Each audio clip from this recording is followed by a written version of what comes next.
बिस्मिल्लाहिर्रहमानिर्रहीम। इससे पहले हमने चैप्टर नंबर 6 पढ़ा, ओपन इकानमी। अभी हम दोबारा ओपन इकानमी पढ़ रहे हैं, चैप्टर नंबर 13, और इस चैप्टर का नाम है the open economy revisited. So we are revisiting the open economy. तो इसमें कुछ एडिशन है, ठीक है। और इसमें हम मेन जो टॉपिक डिस्कस करें that is Mundell Fleming model, तो मंडल फ्लेमिंग मॉडल, ठीक है, and the exchange rate regime. अच्छा, चैप्टर नंबर 6 में हमने क्या चीज़ पढ़ ली? चैप्टर नंबर 6 में हमने देखा कि किस तरह सेविंग और इन्वेस्टमेंट डिटरमाइंड होती है ओपन इकानमी में, ठीक है। तो यहाँ पर सेविंग थी और यहाँ पर इन्वेस्टमेंट था, और इन्वेस्टमेंट रेट ऑफ इंटरेस्ट का फंक्शन था, और यहाँ पर हम रेट ऑफ इंटरेस्ट डिटरमाइन होता था, और यहाँ पर हम लेट्स सपोज दिस इज़, ठीक है, ये डिटर्मिनेशन थी, ओके। अब फिर हम देखते थे कि आया वर्ल्ड इंटरेस्ट रेट के लिहाज से वर्ल्ड इंटरेस्ट रेट ऊपर है कि नीचे है, तो उसे हम फिर देखते थे कि कैपिटल इनफ्लो है कि आउटफ्लो है, ठीक है। तो उसके मुताबिक हम देखते थे कि बैलेंस ऑफ ट्रेड जो है वो पॉजिटिव है, नेगेटिव है, ज़ीरो है, ठीक है। तो फर्स्ट हमने रेट ऑफ इंटरेस्ट और सेविंग और इन्वेस्टमेंट की डिटर्मिनेशन देखी थी। फिर हमने इसी मॉडल में हमने क्या कर लिया, एक्सचेंज रेट हमने डाल दिया, और हमने नेट एक्सपोर्ट जो है उसको हमने देख लिया कि that is a function of exchange rate, ठीक है, रियल एक्सचेंज रेट। और यहाँ पर हमने एक कर्व ड्रॉ की that is trade balance saving minus investment. तो यहाँ पर डिटर्मिनेशन होती थी एक्सचेंज रेट की, ठीक है, exchange rate, real exchange rate की डिटर्मिनेशन होती थी, ठीक है। तो चैप्टर नंबर 6 में ये मेन दो टॉपिक्स थे।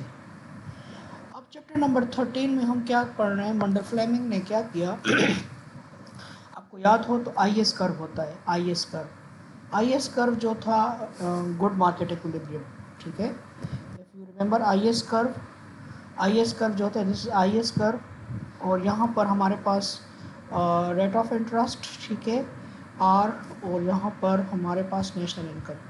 तो ये हम कहते हैं कि आई S curve represent different combination of rate of interest and national income where good market is in equilibrium. This was a general equilibrium in the good market. लेकिन ये क्या थी, ये this was the closed economy, this is the closed model, this is the closed economy, ठीक है। इसी तरह L M curve पड़ा था। एल एम कर्व जो था वो इस तरह था, एल एम कर्व, ठीक है, ऑलमोस्ट इस तरह एल एम कर्व। तो उसमें एल एम कर्व जो था that is also rate of interest and this, हम कहते हैं कि L M curve shows different combination of rate of interest and national income where demand for money is equal to supply of money. Yani every point on this curve, LM curve, shows the money market equilibrium. So this is a general equilibrium in the money market, and this is a general equilibrium in good market.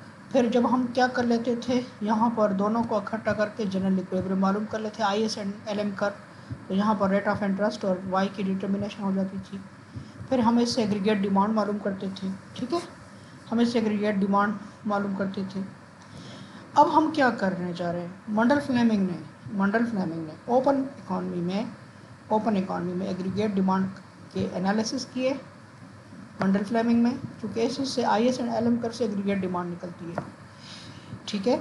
तो aggregate demand को के लिए model में हम इसने क्या किया, मंडल Fleming ने ओपन इकॉनमी का मॉडल डेवलप किया 1999 में, ठीक है। और इसने याद रखो इसने नोबेल प्राइज़ जीता इस पे, ठीक है। मैं बता दूं कि क्या चीज़ है इस मंडल फ्लेमिंग मॉडल में क्या है। मंडल फ्लेमिंग ने इसी ओपन इकॉनमी में काम किया, ठीक है, जनरल इक्विलिब्रियम पे, ठीक है, जनरल इक्विलिब्रियम पे काम किया और इसने नोबेल प्राइज़ जीता, ठीक है।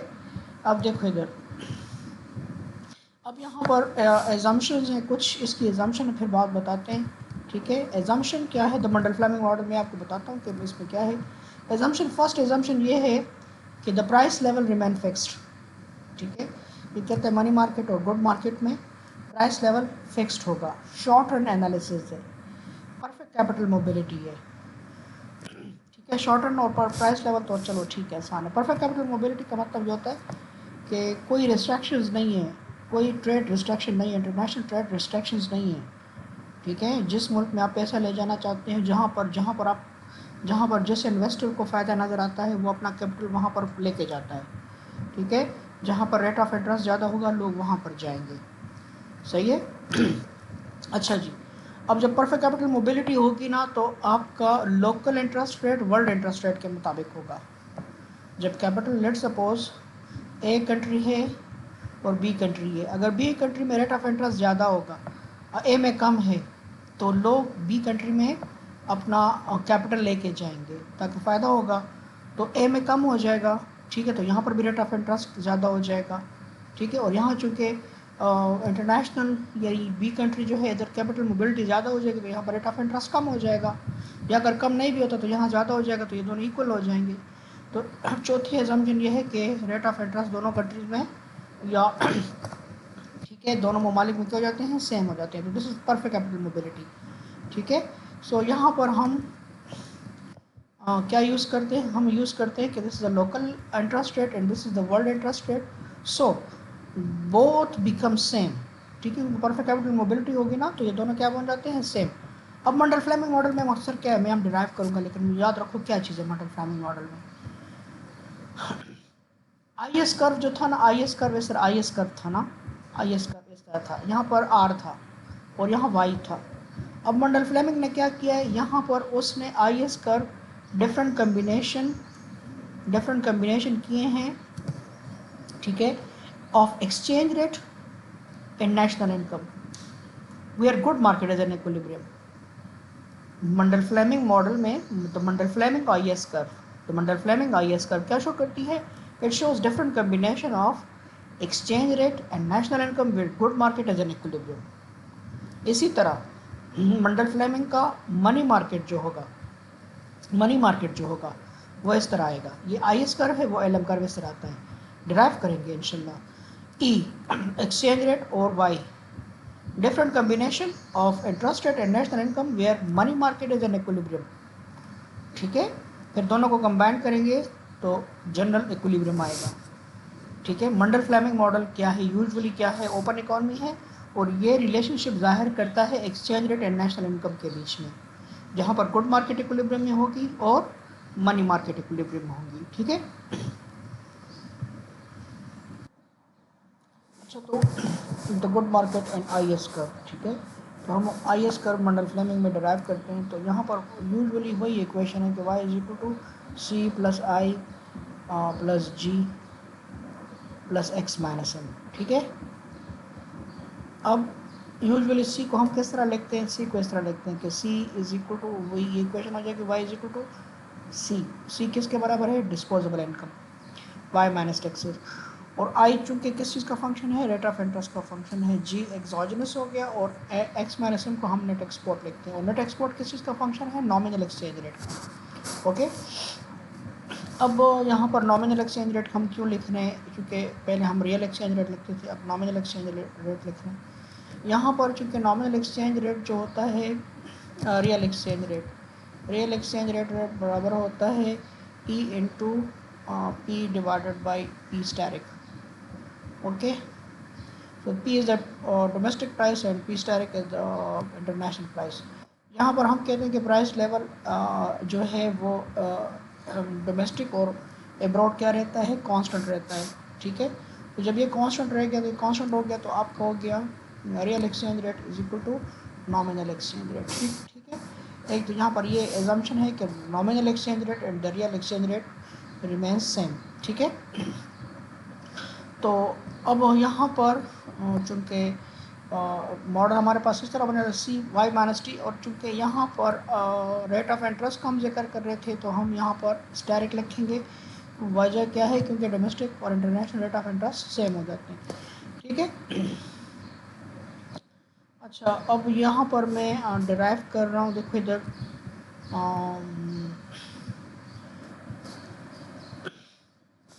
सप्लाई आई एस कर्व, ठीक है। तो सबसे पहले हम यहाँ पर देखते हैं कि केनेजियन क्रॉस में हम किस तरह करते हैं, नेशनल इनकम किस तरह डिटरमाइन होती है। तो या तो this is 45 line aggregate supply curve, ये एग्रीगेट सप्लाई कर्व होती है, ठीक है। This is an aggregate supply curve, और ये जो है दिस इज एग्रीगेट डिमांड, ठीक है, दिस इज एग्रीगेट डिमांड। तो यहाँ पर ये जो दोनों बराबर हो जाते हैं, तो यहाँ पर हमारे पास aggregate demand is equal to, ठीक है, y is equal to C plus I plus G plus X minus M, ठीक है, ये क्या हो जाती है C plus I plus G plus X minus M, ठीक है, this is net export, this is aggregate demand, this is aggregate supply and this is aggregate demand. Okay, यहाँ पर ये इक्विलिब्रियम है, ये इक्विलिब्रियम आ जाता है, ठीक है। अब ये इक्विलिब्रियम आ गया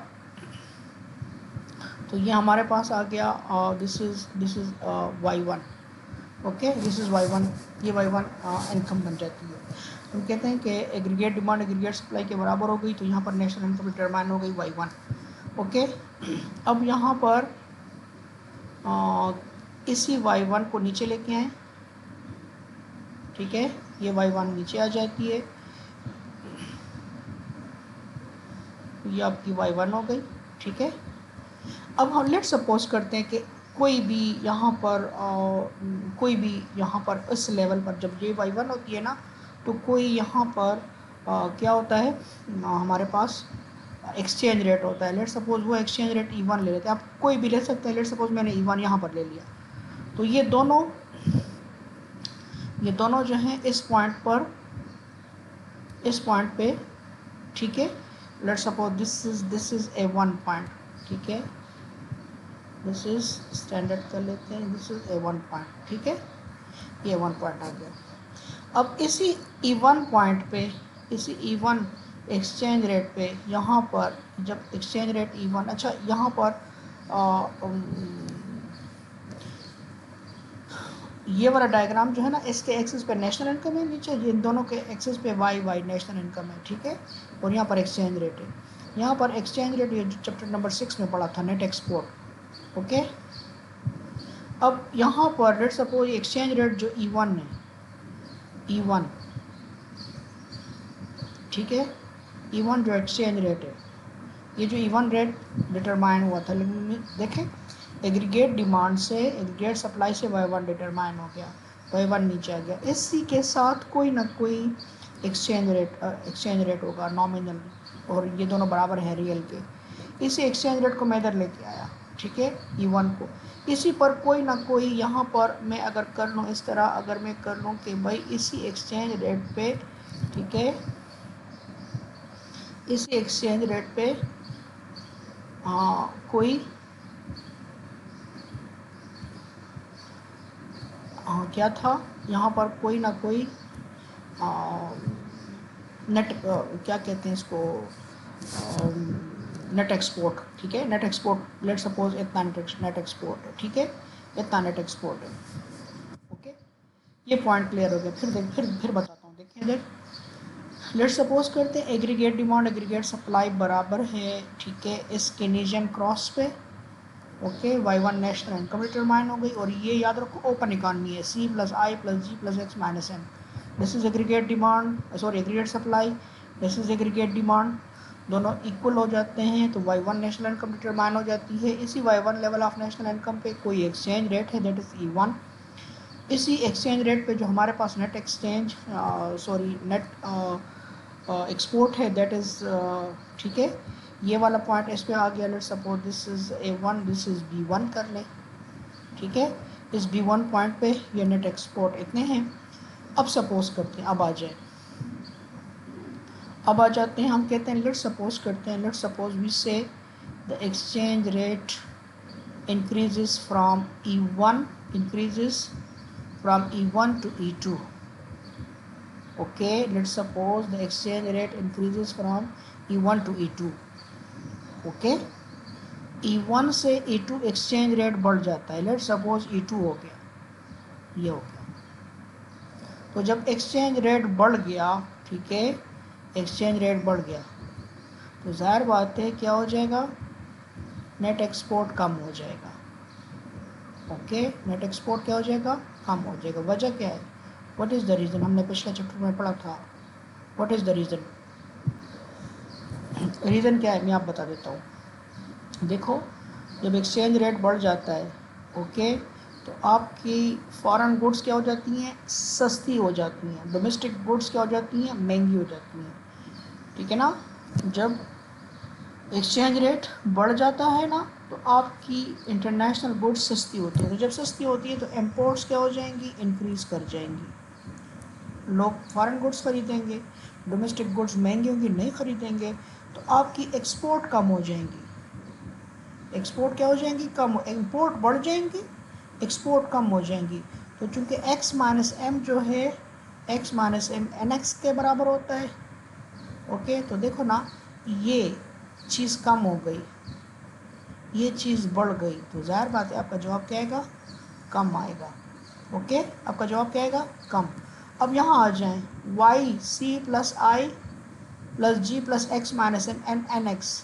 अब आपका एन एक्स क्या हो गया, एन एक्स डिक्रीज़ हो गया, देखो एन एक्स कम हो गया, यहाँ से भी नज़र आ रहा है कि एन एक्स कम हो गया, एन एक्स कम हो गया। तो अब आपका ये कर्व क्या करेगा, शिफ्ट करेगा, ये कर्व क्या करेगा, शिफ्ट कर जाएगा, और ये कर्व नीचे आ जाएगा। ये कर देखो क्या हो गया, फिर बताता हूँ, ये दोबारा स्टेप्स करते हैं। एक दफ़ा हमने कर लिया, दोबारा हमने कहा कि let suppose exchange rate increases, when exchange rate increases from E1 to E2, what happened, net export decreases. What is the reason? Because the foreign goods become cheaper and the domestic goods become relatively, their price is higher, so people will export, people will import more goods and will export less goods, so NX will decreases, the net export will decrease, causing aggregate demand to decrease, aggregate demand क्या हो जाएगा, decrease कर जाएगा।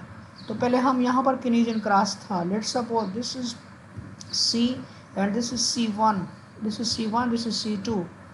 ठीक है, अब आपकी national income कम हो गई, क्या हो गई आपकी नेशनल इनकम, यहाँ देखो आपकी नेशनल इनकम कम हो गई, आपकी नेशनल इनकम कम हो गई, दिस इज Y1, Y2, ये आपकी Y2 हो गई, नेशनल इनकम कम हो गई, नेशनल इनकम कम हो गई। कि किससे नेशनल इनकम कम हो गई, जब एक्सचेंज रेट बढ़ता है तो आपकी एग्रीगेट डिमांड कम हो जाती है, नेट एक्सपोर्ट कम हो जाती है। ठीक है, तो अब यहाँ क्या होगा, अब यहाँ पर डैश लाइन नीचे लेके आए, नीचे लेके आए, ये क्या हो गया, Y2 हो गया, Y2। अब एक्सचेंज रेट क्या है, अब एक्सचेंज रेट E2 है, E2 किधर है, ये E2 है, दिस इज E2, ये दोनों किधर सामने आ रहे हैं, ये इधर सामने आ रहे हैं, सही हो गया। अब देख लें थोड़ा सा, अब थोड़ा सा गौर से देखें, मुख्तलिफ पॉइंट्स को देखो, C1 पॉइंट देखो, C1 पॉइंट देखो, एग्रीगेट डिमांड एग्रीगेट सप्लाई के बराबर है, गुड मार्केट इक्विलिब्रियम में है।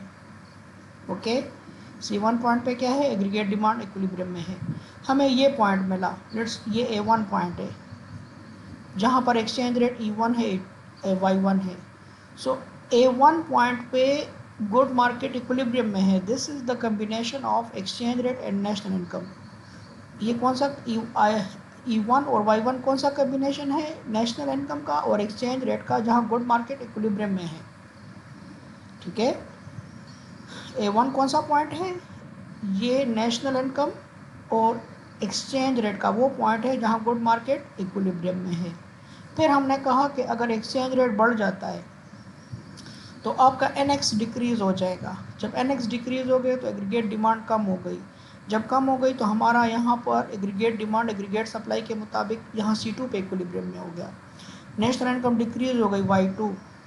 अब यहाँ पर इंटरेस्ट जो एक्सचेंज रेट है A2 है और national income Y2।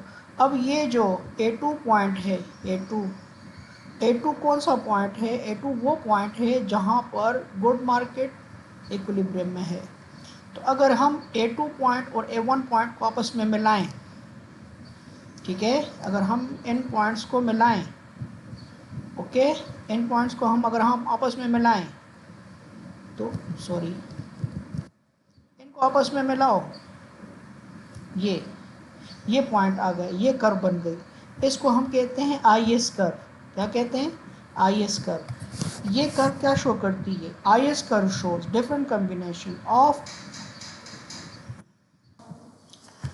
So the IS curve shows different combination of exchange rate and national income where good market is in equilibrium. Okay, next video में हम इंशाल्लाह LM कर्व को derive करते हैं और जनरल इक्विलिब्रियम फिर पढ़ेंगे इंशाल्लाह, ठीक है।